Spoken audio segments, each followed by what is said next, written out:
Conjugare, Centro Português de Apoio à Pesquisa Científica e à Cultura. Acreditamos que as ciências e as artes mudam o mundo.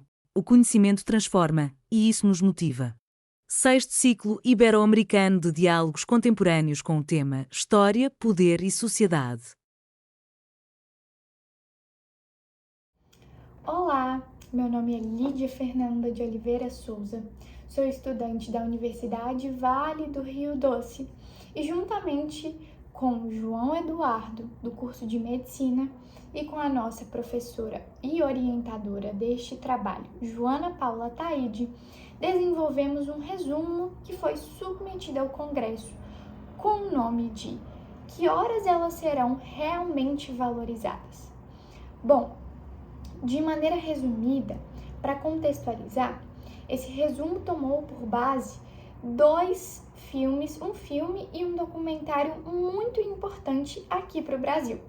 O primeiro é o filme Que Horas Ela Volta, que trata a Regina Casé, uma das grandes atrizes do cinema nacional, como uma empregada doméstica. Uma pessoa que não tinha acesso às mesmas coisas que seus patrões e que ao longo do tempo, ela, mesmo vendo toda a situação de humilhação, de desprezo que ela vive, ela simplesmente não consegue sair dessa situação. E o mesmo ciclo acontece com a sua filha, que vai também para a casa onde ela trabalha, tentar vencer a vida através dos estudos. Ela que gostaria de fazer arquitetura e ela simplesmente não consegue. Então isso mostra a questão da impotência. Assim, as mulheres, elas constantemente precisam está lutando e não são valorizadas, o seu trabalho não é valorizado, porque o que parece é que elas estão fazendo mais do que a sua obrigação dentro de casa. Outro ponto também muito importante é a questão do documentário Babás, que retrata mulheres da periferia do Rio de Janeiro, mais especificamente mulheres negras, que simplesmente eram tratadas de qualquer maneira pelos seus patrões. E isso porque elas cuidavam constantemente, dia e noite, dos filhos de pessoas brancas, dos filhos de pessoas com alto poder aquisitivo na época, numa época bem atrás. E assim, é muito interessante ver essa visão, porque muitas pessoas elas não têm dimensão do que muitas mulheres precisam se submeter todos os dias. Não é nem para vencer na vida, mas sim para conseguir manter o mínimo dentro de casa. Sem contar as mulheres que precisam criar seus filhos e não têm um apoio, a assistência do pai, do esposo, enfim, da rede familiar. E isso também faz uma relação muito interessante com uma obra de um autor que é muito reconhecido não só na literatura nacional, mas de maneira internacional, que é o Gilberto Freire, quando ele fala sobre a Casa Grande de Senzala, que aconteceu no período colonial brasileiro e que perdurou por muito tempo, porque essa questão do documentário Babás não é uma questão muito antiga.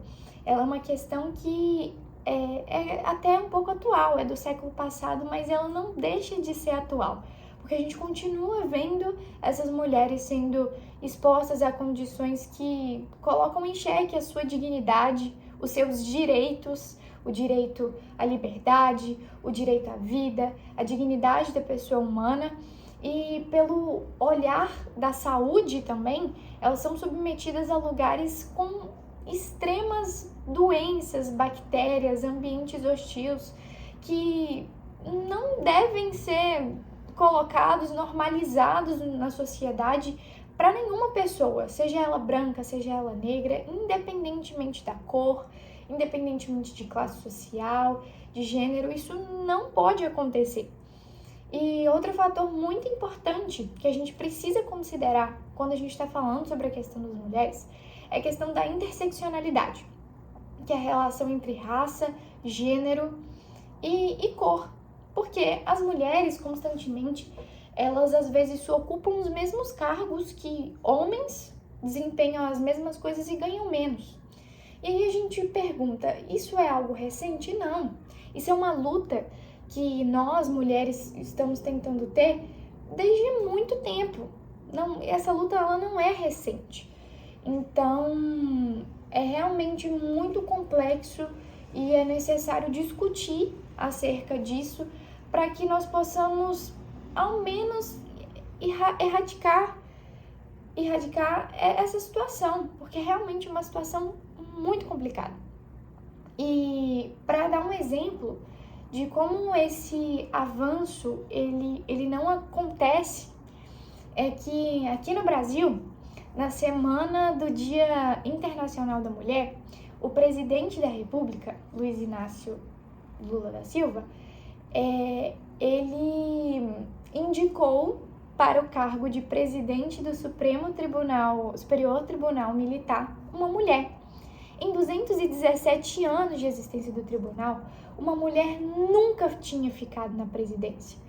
Então, isso mostra o quanto é uma luta complicada, uma luta difícil, uma luta que muitas vezes ela é invisibilizada, não só a luta, mas todas as questões que permeiam. Eu consigo me lembrar também da época que eu estava cursando o ensino médio aqui no Brasil e um dos temas de redação que foi retratado de maneira nacional foi a questão do trabalho de cuidado. E foi muito complicado ver que diversos alunos com tanto acesso às redes sociais, à internet de maneira tão rápida, a inteligência artificial, não sabiam discorrer sobre um tema que ele era tão comum, que ele fazia tão parte do nosso cotidiano, às vezes de maneira indireta e às vezes de maneira direta. Portanto, eu venho por meio deste resumo tentar discutir um pouquinho acerca sobre essa luta, sobre todas essas questões que envolvem a mulher, não só no trabalho, mas em ambientes em que ela é vista como algo diferente, como um objeto estranho. E é realmente muito difícil ver que as pessoas, e às vezes as próprias mulheres, elas se veem assim, não, porque isso não é coisa de mulher. Então, por meio deste vídeo, eu venho também agradecer a oportunidade do Congresso para discutir, para discorrer sobre esse assunto tão importante. Tchauzinho. Realização, Conjugare, Centro Português de Apoio à Pesquisa Científica e à Cultura. Inscreva-se no canal, comente, curta e compartilhe. Obrigado por assistir.